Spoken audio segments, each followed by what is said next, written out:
Traditional leadership style பார்த்திங்கன்னா ஒரு top down approach தான் ரொம்ப நாளாக இண்டஸ்ட்ரியில் ஃபாலோ பண்ணிகிட்டு இருந்தாங்க. இது வந்து ஒரு கமாண்ட் அண்ட் கண்ட்ரோல். ஆனால் வந்து 1970s வந்து ராபர்ட் கிரீன்லீஃப் அப்படிங்கிறவர் வந்து சர்வன்ட் லீடர்ஷிப் பற்றி ஒரு கான்செப்ட் சொல்லியிருப்பார். இந்த சர்வன்ட் லீடர்ஷிப் பார்த்தீங்கன்னா good leaders must first become good servant. அதாவது இந்த லீடர்ஸ் வந்து பார்த்தீங்கன்னா ஒரு சர்வீஸ் மைண்ட் செட்டோடு இருக்கணும் அப்படிங்கிறது தான் அவருடைய ஃபுல் கான்செப்ட். இது வந்து பார்த்தீங்கன்னா ட்ரெடிஷ்னல் லீடர்ஷிப் ஸ்டைலில் இருந்து ஒரு ஃப்ளிப் ஃப்ளாப் சொல்லலாம். இது வந்து ஒரு பாட்டம் அப் அப்ரோச். இந்த லீடர்ஸ் வந்து they will support and develop. இந்த இதில் பார்த்தீங்கன்னா சர்வன்ட் லீடர்ஷிப்பில் பார்த்தீங்கன்னா டோட்டலாக ஒரு 10 பிஹேவியர்ஸ் அண்ட் பிரின்சிபிள்ஸ் இருக்குது. இதுதான் வந்து இந்த வீடியோவில் நம்ம பார்க்க போகிறோம்.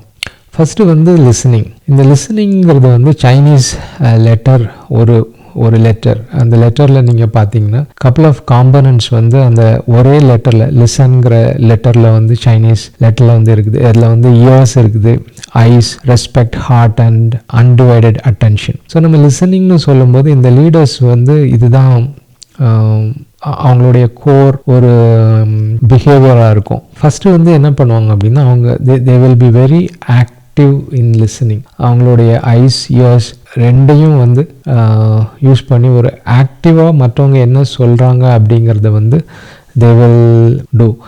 அதுக்கப்புறம் வந்து they will listen from the heart. ஒரு டிஸ்ட்ராக்ஷன்ஸ் இல்லாமல் முழுமையாக மற்றவங்க என்ன சொல்கிறாங்கங்கிற செய்தியை வந்து அப்படியே உள்வாங்கிக்குவாங்க. அப்புறம் ஒரு அன்டிவைடட் அட்டென்ஷனாக இருக்கும். யாராவது பேசும்போது நம்ம அங்கே பார்த்துட்டு இருக்கிறது இல்லை வந்து மொபைலில் பார்த்துட்டு இருக்கிறதுன்னு இல்லாமல் they will give a very undivided attentions கொடுப்பாங்க. அதுக்கப்புறம் அந்த நமக்கு எதிரில் இருக்கிறவங்க சொல்கிறது கரெக்டோ தப்போ அது இல்லாமல் அவங்க வந்து அவங்க சொல்கிற செய்திக்கு வந்து ஒரு ரெஸ்பெக்ட் கொடுப்பாங்க. ஸோ இதுதான் வந்து ஒரு ஃபஸ்ட்டு அந்த சர்வன்ட் லீடர்ஷிப்போடைய ஒரு கேரக்டர். இதை நம்ம ப்ராக்டிக்கலாக வந்து இம்ப்ளிமெண்ட் பண்ணோன்னா ஒரு 1 or 2 டிப்ஸ் பார்க்கலாம். எப்படின்னா இப்போ மற்றவங்க நம்மள்கிட்ட ஒரு விஷயத்தை பற்றி பேசிகிட்டு இருக்கும்போது அவங்க பேசி முடித்ததுக்கப்புறம் உங்களுடைய ஓன் சென்டென்ஸில் அதை ரிப்பீட் பண்ணி அவங்கள்ட்ட கேட்கலாம், இதுதானே நீங்கள் வந்து சொல்ல வரீங்க அப்படிங்கிறது.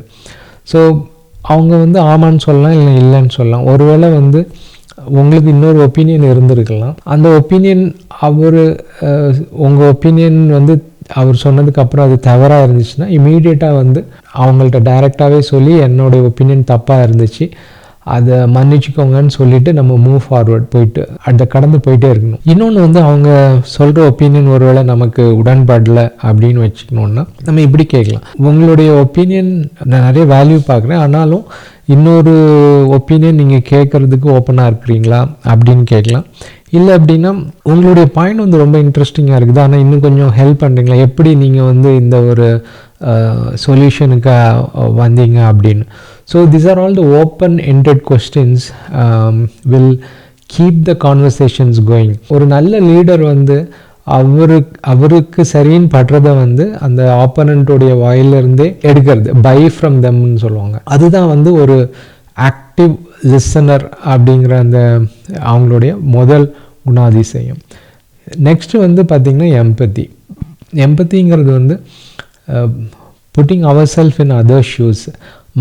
மற்றவங்களுடைய இடத்துல இருந்து ஒரு பெர்ஸ்பெக்டிவாக நம்ம வந்து பார்க்குறது தான் வந்து எம்பத்தி. இது வந்து ஒரு மைண்ட் செட். எப்போவுமே வந்து நம்ம சொல்கிறது தான் கரெக்டு அப்படிங்கிற ஒரு மைண்ட் செட்லேயே நம்ம இருந்தோன்னா அதை கண்டிப்பாக வந்து கரெக்ட் பண்ணிக்கணும்.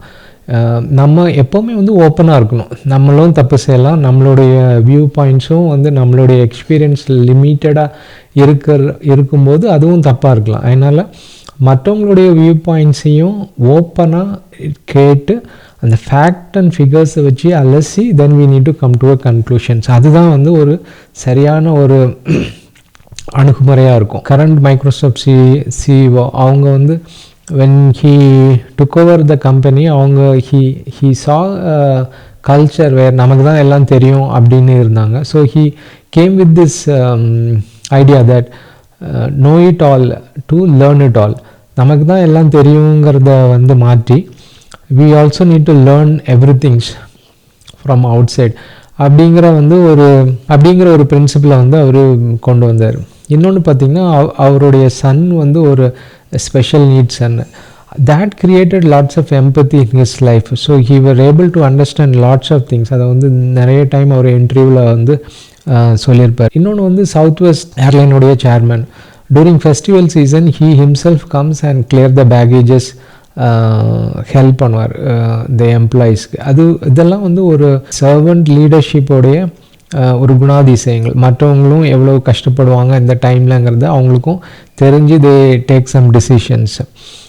இன்னொரு எக்ஸாம்பிள் சொல்லணுன்னா கேபிஆர் மில்ஸ், ஒரு எம்ப்ளாயி வந்து இந்த சேர்மேன்கிட்ட போய் சொல்லியிருப்பாங்க, ஈவினிங் டைமில் வந்து நீங்கள் எங்களுக்கு படிக்கிறதுக்கு கொஞ்சம் அரேஞ்ச்மெண்ட்ஸ் பண்ணி கொடுக்கலாமேன்னு.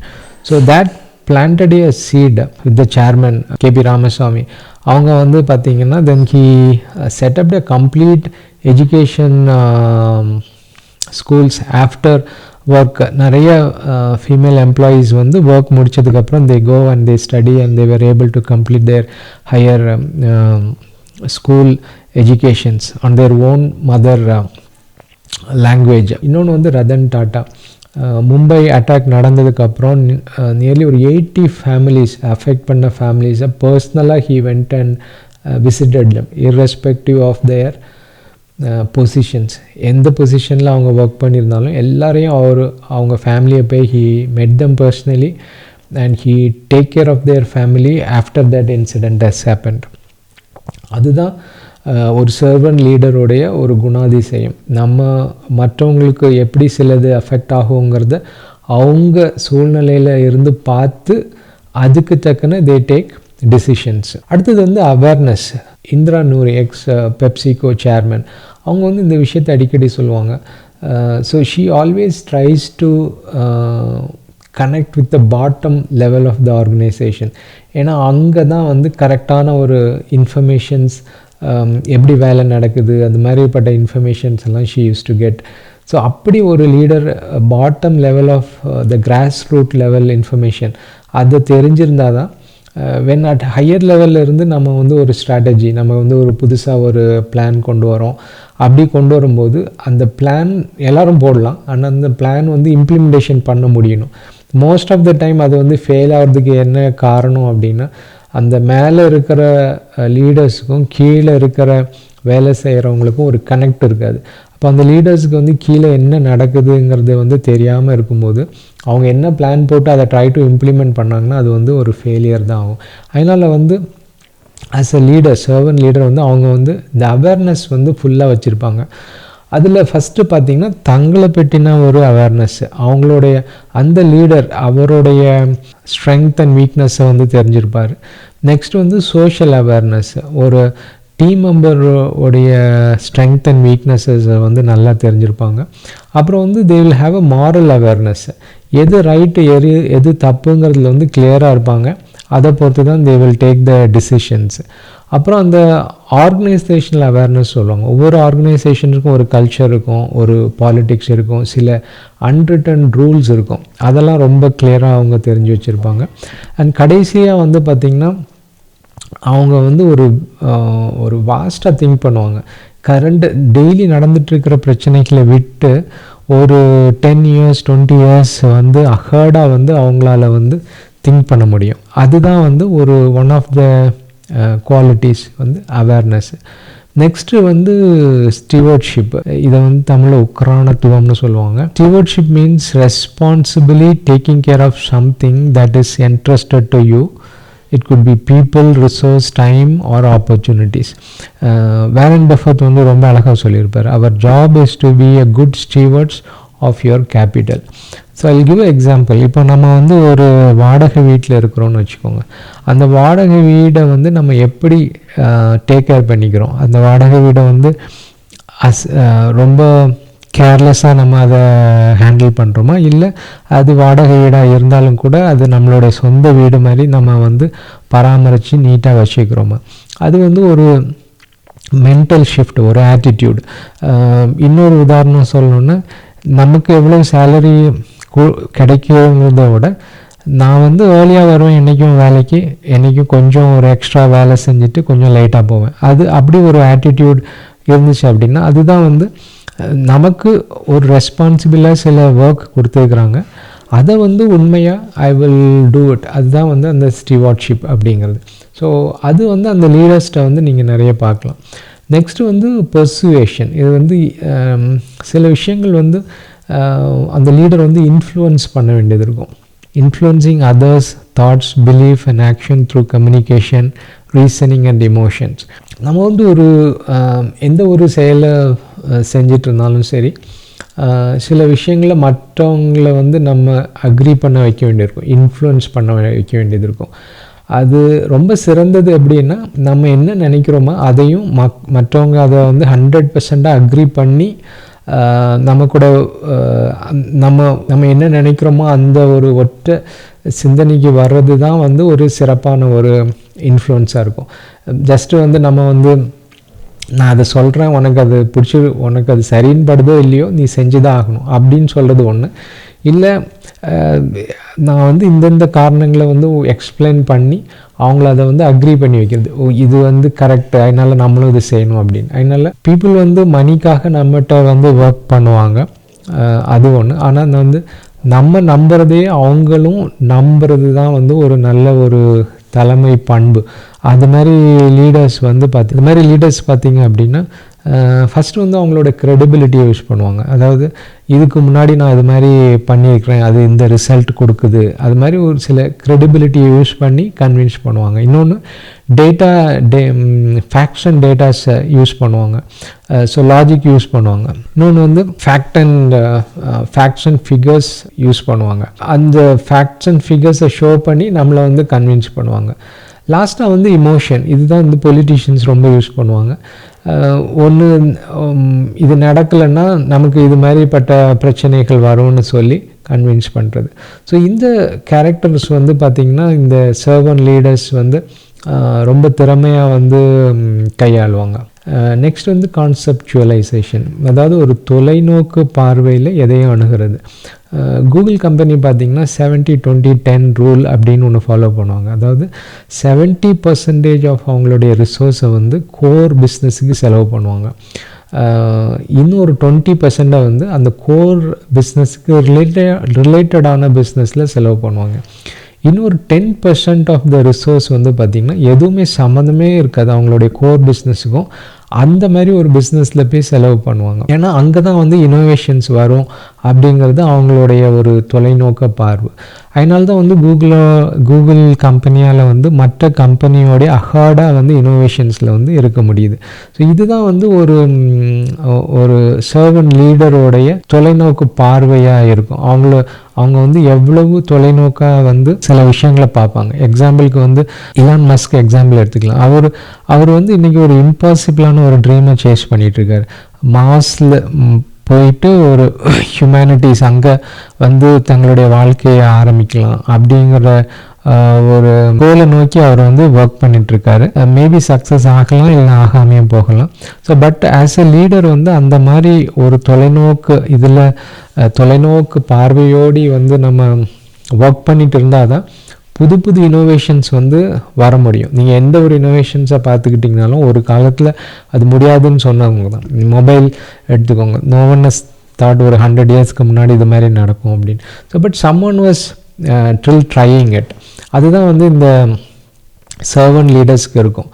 அப்புறம் வந்து அவங்க என்ன ஒரு ஐடியா வச்சுக்கிறாங்களோ அதை வந்து ரொம்ப கிளாரிட்டியாக வந்து அவங்களால எக்ஸ்பிளைன் பண்ண முடியும். இன்னொன்று, அவங்க அந்த எதை நம்புகிறாங்களோ உடனே அதில் வந்து செயலில் இறங்கிடுவாங்க. சும்மா பேசிகிட்டே இருக்க மாட்டாங்க. They will start to work for that immediately. அடுத்தது வந்து ஃபோர்த் ரைட், அதாவது உண்மையாக இருக்கிறது. ஃபோர்த் ரைட்டுங்கிறது வந்து direct, honest, straightforward in speech or behaviour. Sometimes even ரொம்ப பிளண்ட்டாக கூட சில விஷயங்களை சொல்லுவாங்க. ஒரு உதாரணத்துக்கு சொல்லணும்னா, ஸ்டார்பக்ஸ் காஃபி ஷாப் உங்களுக்கு தெரியும். 2008 7,000 ஷாப்ஸை வந்து ஒரு நாள் கம்ப்ளீட்டாக க்ளோஸ் பண்ணிட்டாங்க. ஸோ ஏன் அப்படின்னா அவங்களுடைய கஸ்டமர் சாட்டிஸ்ஃபேக்ஷன்ஸ் வந்து கீழே போயிட்டே இருந்துச்சு. ஏன்னா ஸ்டோர்ஸ் நிறைய ஓப்பன் பண்ணிட்டு இருந்தாங்க, but they couldn't able to maintain the quality. அதனால் அவங்களுடைய சிஇஓ வந்து புதுசாக ஜாயின் பண்ணியிருந்தார், அவர் தான் ஃபவுண்டர். ஸோ அவர் திருப்பியும் we need to go to basic அப்படின்னு சொல்லிட்டு he closed this for one day. So அவர் வந்து அந்த ஷேர் ஹோல்டர்ஸுக்கு அவர் அதை சொல்லும்போது short term profit will hit but long term brand value will grow அப்படின்னு சொன்னார். அதாவது குறுகிய காலத்தில் சில கஷ்டங்களை நம்ம வந்து ஃபேஸ் பண்ண தான் வேணும், ஆனால் வந்து இந்த லாங் டேர்மில் வந்து it will benefit the company. So அதுதான் வந்து அந்த சர்வன் லீடருடைய குணாதிசயங்களாக இருக்கும். அவங்க வந்து ஷார்ட் டேர்ம் கெயினை பற்றி பார்க்கவே மாட்டாங்க. So they always look for a long term solutions. அது மாதிரி ஏதோ ஒன்று பேசினாலும் வந்து ஒரு சுகர் கோட் பண்ண மாட்டாங்க. கரெக்டுனா கரெக்டுன்னு சொல்லிடுவாங்க, தப்புனா தப்புன்னு சொல்லிடுவாங்க. They will be very direct. அது மாதிரி ஜென்யூன் ஃபீட்பேக்ஸ் கொடுப்பாங்க. ஏன்னா ஃபீட்பேக்ஸ் ஜென்யூனாக கொடுக்கும்போது சில சங்கடங்கள் வரும், அதை பற்றி அவங்க கவலைப்பட்டுக்கிட மாட்டாங்க. ஸோ இதுதான் வந்து இதுதான் வந்து அந்த உண்மையாக இருக்கிறது. இது வந்து ஒரு சர்வன் லீடருடைய இன்னொரு குவாலிட்டி. இன்னொன்று வந்து ஹீலிங். அதாவது பீப்புளை வந்து வெறும் மெஷினாகவே வந்து பார்க்க மாட்டாங்க. ஒரு பீப்புள் வந்து ஒர்க் பண்ண வராங்கன்னா அவங்களுக்கும் ஒரு குடும்பம் இருக்கும், அவங்களும் ஒரு மனுஷங்க தான், அவங்களுக்கும் வந்து ஃபேமிலி பிரச்சனைகள்லாம் இருக்கும். So they will always see them in that mindset. So இன்னொன்று அந்த ஒர்க்கிங் என்வரான்மெண்ட்டில் பார்த்திங்கன்னா ஏதாவது தப்பு நடந்துச்சுனாலும் யாரும் வந்து தைரியமாக அதை ஒத்துக்கிறதுக்கு வந்து ஒரு என்வரான்மெண்ட் க்ரியேட் பண்ணியிருப்பாங்க. ஏன்னா சில கம்பெனிஸில் தப்பு பண்ணால் வந்து தே வில் பீனலைஸ், அதாவது அதுக்கு ஏதாவது பிரச்சனை வரும்னு சொல்லிட்டு பயந்துட்டு யாரும் அதை சொல்லவே மாட்டாங்க. அப்படி ஏதாவது ஒரு கம்பெனியில் ஒரு கல்ச்சர் இருக்கும்போது அந்த company is heading for a disaster. எந்த ஒரு கம்பெனியில் ஒரு கல்ச்சர் ஓப்பனாக இருக்குதோ, ஏன்னா நம்ம மிஸ்டேக் பண்ணால் தான் லேர்ன் பண்ண முடியும், then only we can grow. So அந்த மாதிரி ஒரு கல்ச்சரை வந்து இந்த லீடர்ஸ் வந்து உருவாக்குவாங்க. பேரி விமிலர்னு ஒரு கம்பெனி, இவங்க வந்து 2009 ரிசெஷனுங்கும்போது அவங்களோட எம்ப்ளாயீஸை வந்து லே ஆஃபே பண்ணல. அதுக்கு பதிலாக அவங்க சிஓ வந்து ஒரு ஆப்ஷன் கொடுத்தாரு. ஒரு 4 வீக்ஸ் வந்து அன்பெய்டு ஃபர்லாக், அதாவது வந்து ஒரு 1 months கிட்டத்தட்ட வந்து அவங்க லீவு மாதிரி போகலாம், ஆனால் அதுக்கு பெய்டு கிடையாது, but they can come back. அவர் அதுக்கு ஒரு ஃபேமஸாக சொல்லியிருப்பார், suffer a little than any one of us should suffer a lot. அதாவது எல்லோரும் கொஞ்சம் கொஞ்சம் பெயினை வந்து நம்ம எடுத்துக்கலாம், அதனால் வேறு யாரையும் நம்ம வந்து ஒரு தனிநபரையோ வந்து வேலை இழக்கிறதுக்கு வந்து ஒரு வேலையிலேருந்து வெளியில் அனுப்புறத வந்து நம்ம தவிர்க்கலாம் அப்படின்னு சொல்லியிருப்பார். ஸோ இந்த லீடர்ஸ் வந்து பார்த்திங்கன்னா இது மாதிரி நிறைய இன்னோவேட்டிவ் சொல்யூஷன்ஸ் கொண்டு வருவாங்க. அது வந்து ஒரு வின் எப்போவுமே வந்து ஒரு வின் சுச்சுவேஷனாக இருக்கும். இன்னொரு எக்ஸாம்பிள் சொல்கிறேன் பாருங்கள். ஒரு பெய்டு டைம் ஆஃப்னு ஒரு கான்செப்ட் சில கம்பெனிஸ்லலாம் இருக்கும். நமக்கு பெய்ட் லீவ் ஒரு இயரில் 12 days இல்லை 24 days சில கம்பெனிஸில் இருக்கும். அந்த லீவில் வந்து எம்ப்ளாயீஸ் வந்து ஒரு நாளோ 2 நாளையோ வந்து டொனேட் பண்ணிவிடுவாங்க. ஸோ அந்த டொனேட் பண்ணக்கூடிய லீவ் வந்து ஒரு பூலுக்கு போயிடும். ஃபார் எக்ஸாம்பிள் வந்து ஒரு 30 people அதை டொனேட் பண்ணுறாங்க, 2 நாள் டொனேட் பண்ணுறாங்கன்னா ஒரு 60 days வந்து அந்த பூலில் போயிடும். இப்போ யாருக்காவது வந்து ஒரு தவிர்க்க முடியாமல் ஒரு பிரச்சனை வருது, அவங்களால வேலைக்கு வர முடியல, ஒரு ஆக்சிடெண்ட்டில் போயிட்டாங்கன்னா அந்த கமிட்டி வந்து ஃபார்ம் பண்ணி அவங்களுக்கு அது உண்மையிலேயே தேவையா அப்படிங்கிறத அறிஞ்சிட்டு அந்த ஒரு 30 days வேணும்னா அந்த பூல்லேருந்து 30 days கொடுத்துடுவாங்க. ஸோ நீங்கள் என்ன பண்ணுறீங்க, உங்களுடைய லீவை டொனேட் பண்ணுறீங்க. ஸோ அந்த 2 நாள் நீங்கள் வாலண்டியராக வந்து ஒர்க் பண்ணுவீங்க. அந்த 2 நாள் யாருக்கு தேவை இருக்கோ, உண்மையாலேயே வந்து வேலைக்கு வர முடியாதுன்னு இருக்கவங்களுக்கு வந்து அந்த பூல்லேருந்து அந்த இது போயிடும். ஸோ இந்த லீடர்ஸ் எப்போவுமே பார்த்தீங்கன்னா they always comes with different solutions which will benefit larger people.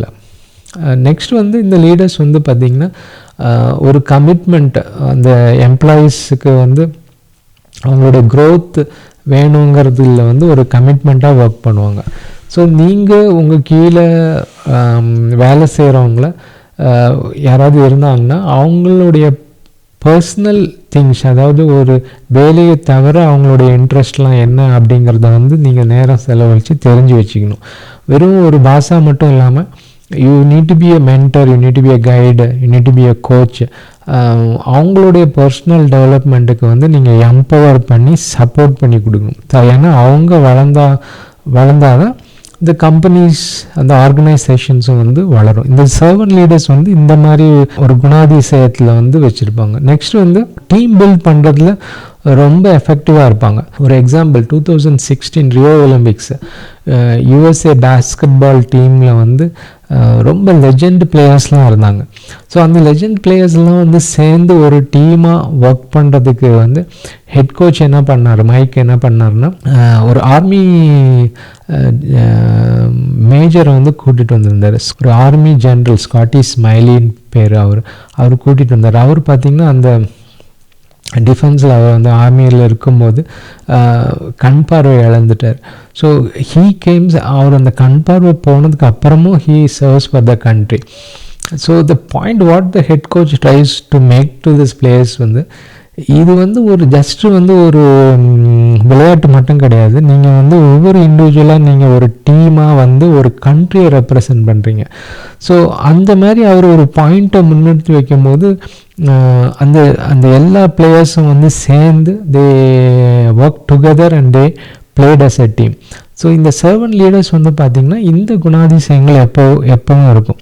ஒரு இண்டிவிஜுவல்ஸ் வந்து எப்படி ஒரு டீமாக ஒர்க் பண்ணி they will get the outputs. இதுதான் வந்து பார்த்திங்கன்னா இந்த ஓவரால் சர்வன்ட் லீடர்ஷிப்போடைய குணாதிசயங்கள். உங்களுக்கு இந்த சர்வன்ட் லீடர்ஷிப் பிஹேவியர் அண்ட் பிரின்சிபல்ஸில் எந்த பிஹேவியரல்னா பிரின்சிபல்ஸ் ரொம்ப பிடிச்சிருந்துச்சிங்கிறத கமெண்டில் சொல்லுங்கள். இன்னொரு video the 5 level of leadership அப்படிங்கிறத வந்து இந்த லிங்க்கில் கொடுக்குறேன். அதையும் நீங்கள் பார்க்குறதுக்கு மிஸ் பண்ணிடாதீங்க. இன்னொரு வீடியோவில் உங்களை சந்திக்கிறேன். நன்றி, வணக்கம்.